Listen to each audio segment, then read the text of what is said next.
এই মহিলার জন্য এই মানুষটা কিন্তু শেষ হয়ে গেছে।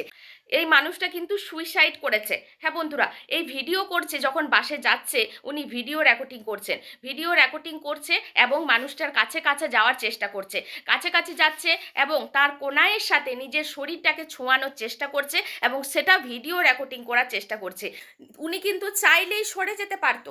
আমরাও ভাই বাসে যাই, বাসে গিয়ে কোনো ছেলে যদি অসভ্যতামি কিছু করে আমরা কিন্তু সরে যাই, কিন্তু ওই মানুষ কিন্তু তাকে কোনো রকম অসভ্যতামি করেনি, তাকে কিন্তু অভদ্রতা কিছু করেনি, উনি বরং সরে যাচ্ছেন। মহিলা যত তার কাছে যাচ্ছেন উনি কিন্তু সরে যাচ্ছেন। কিন্তু সেই যে ভদ্রলোক তিনি কিন্তু জানেনই না যে তার সাথে কি ঘটে চলেছে।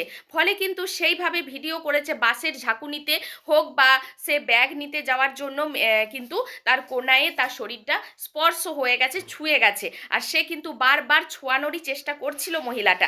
তারপরে এই ভিডিওটা সে সোশ্যাল মিডিয়ায় ছড়িয়ে দিয়েছে।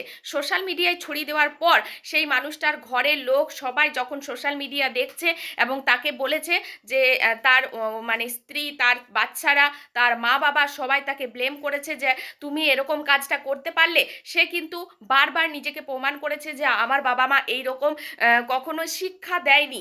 তারপরেও সেই সোশ্যাল মিডিয়ায় নিন্দা, বদনাম, নানা রকমের খারাপ মন্তব্য, কমেন্ট দেখে সে নিজে আর ধৈর্য ধরতে পারেনি, ডিপ্রেশনে চলে গেল এবং সে সুইসাইড অ্যাটেম্প করলো। তাই বলবো যে সবাই কিন্তু সমান হয় না, আর সব ছেলেরাই যে খারাপ সেটা কিন্তু নয়। তাই এই মহিলা এতটা অভদ্র, এতটা অসভ্য এইভাবে করতে পারে বিশ্বাস করতে পারছি না।